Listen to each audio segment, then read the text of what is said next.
अनिल भाई, आज हमार संविधान खतरे में बा।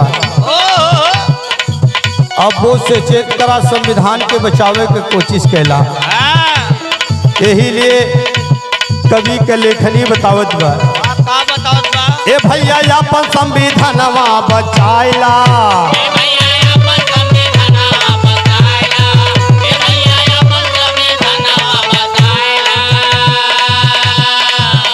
हरे सुतल दलितवन के आई के जगाइदा, सुतल दलितवन के आई के जगाइदा।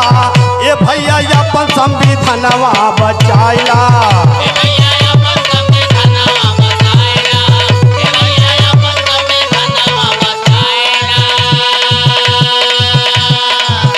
हरे लिखी संविधान साहब देशवा बचवाल।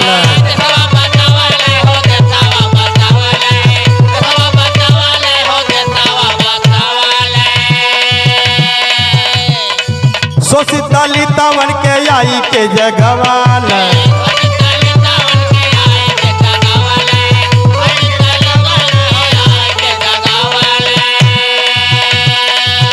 हरे जन जन में अपन भाईचारा अपनाइला, जन जन में अपन भाईचारा अपनाइला।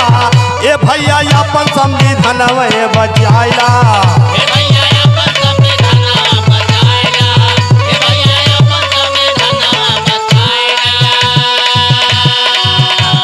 जब रविंद्र भाई संविधान बच जाई न तो होई का बतावे के परल।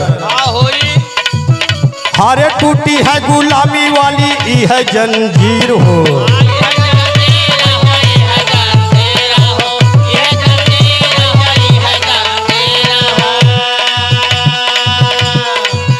हारे बहुजन समाज का ही बदली तकदीर हो।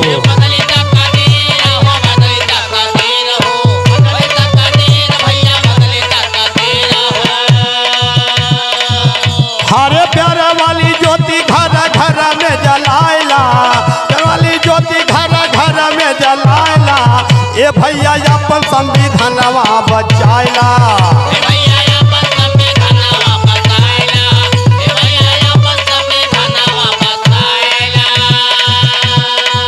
बाबा साहब जी का पूरा होई सपना,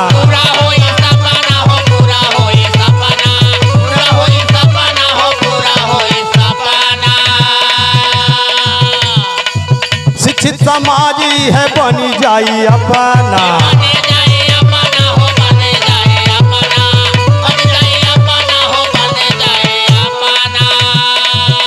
अरे के मस्ताना से तू गीतिए गवाइला, के मस्ताना से तू गीतिए गवाइला। ए भैया अपन संविधानवा बचाइला।